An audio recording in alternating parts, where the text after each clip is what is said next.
आमतौर पर माना जाता है कि सपा की रणनीति MY समीकरण को साधने की रही है, लेकिन विधानसभा चुनाव के बाद उसने अपनी स्ट्रेटजी में बहुत बदलाव किए। निकाय चुनाव से पहले और निकाय चुनाव के बाद भी दलित और OBC वोटर्स को साधने की कोशिश सपा लगातार करती रही है।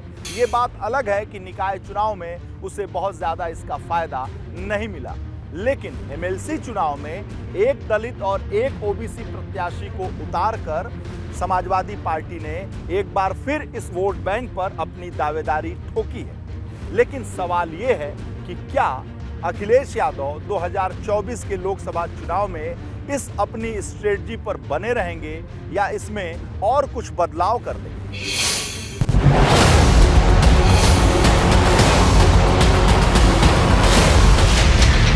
बैठकों का दौर है, 2024 के महामुकाबले का शोर है और दलित OBC वोट बैंक की घेराबंदी पर जोर है।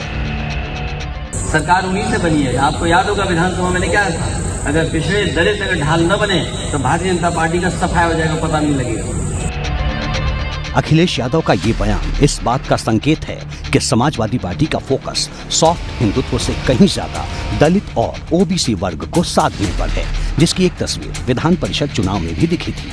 विधान परिषद चुनाव की दोनों सीटों पर हार तय होने के बावजूद सपा ने दलित वर्ग से रामकरण निर्मल और OBC समाज से आने वाले रामजतन राजभर को मैदान में उतारा और अब सपा 2024 की तैयारियों में जुटी है तो भर्तियों में आरक्षण के बहाने संदेश दलित और OBC मोर्चाबंदी का ही है। देखिए, पिछड़े और अति पिछड़ों का सम्मान और उनको आगे बढ़ाने का काम सदैव समाजवादी पार्टी ने किया है और आज भारतीय जनता पार्टी की सरकार जिस तरीके से आरक्षण को खत्म करके इनको इनका हक ना मिले, इनको पीछे करना चाहती है और समाजवादी पार्टी सदैव जो है जातीय जनगणना के पक्ष में रही है और जातीय जनगणना की आवाज़ समाजवादी पार्टी ने सदैव उठाने का काम किया है और आज भी समाजवादी पार्टी चाहती है कि जातीय जनगणना हो जिससे लोगों को उनका हक मिल सके, जो जितनी भागीदारी जिसकी हो उस हिसाब से उनको हक उसका मिल जाए। उत्तर प्रदेश सेवा चयन बोर्ड के तहत निकली ग्राम पंचायत अधिकारी के 1468 पदों पर भर्ती का मुद्दा हो या फिर शिक्षक भर्ती प्रक्रिया में OBC वर्ग के लिए आरक्षित पदों की संख्या, समाजवादी पार्टी लगातार योगी सरकार पर चुभने वाले सवाल दाग रही है। दावा है कि भाजपा सरकार आरक्षण को खत्म करना चाहती है। जिस तरीके से आज वर्तमान में अनुसूचित जाति, अनुसूचित जनजाति, पिछड़े वर्गों का आरक्षण खत्म हो रहा है, यहां तक कि चंद मुट्ठी भर लोगों को 90% थाली परोसी जा रही है, 90% लोगों को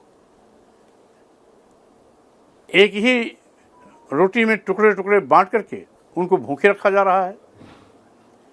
संवैधानिक मान्यताएं खत्म हो रही हैं, संविधान की सोच का कत्लेआम हो रहा है, लंबे अरसे से जातिवार जनगणना की मांग चल रही है। ऐसे गंभीर समस्याएं हैं जिनको लेकर के हम जाएंगे। सपा की दलित और OBC वर्ग पर मोर्चाबंदी की कवायद सिर्फ भर्तियों में आरक्षण तक ही सीमित नहीं है। जैसे जैसे वक्त का पहिया 2024 की ओर घूम रहा है, सपा जातीय जनगणना का मुद्दा बुलंद कर रही है। हालांकि सपा के सामने मुश्किल ये है कि जातीय जनगणना पर अब कांग्रेस ने भी आवाज बुलंद कर दी है। देखिए, जातीय जनगणना एक बड़ा विषय है और कांग्रेस पार्टी ने जातीय जनगणना 2011 में कराई थी।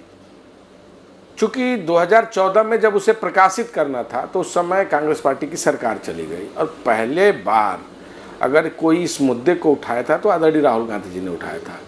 अभी जब अमेरिका के पटल पर आदरणीय राहुल गांधी जी बोल रहे थे तो उन्होंने क्या कहा एक पत्रकार के सवाल के जवाब में कि देश में, भारत में अल्पसंख्यक की आज स्थिति और हालत ठीक नहीं है।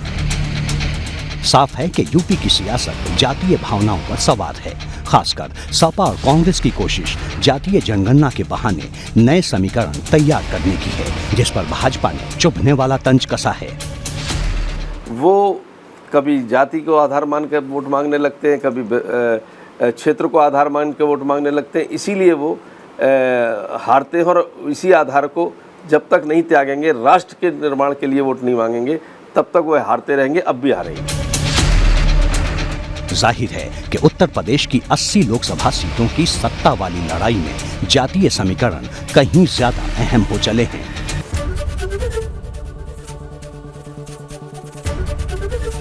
एबीपी गंगा, खबर आपकी, जुबान आपकी।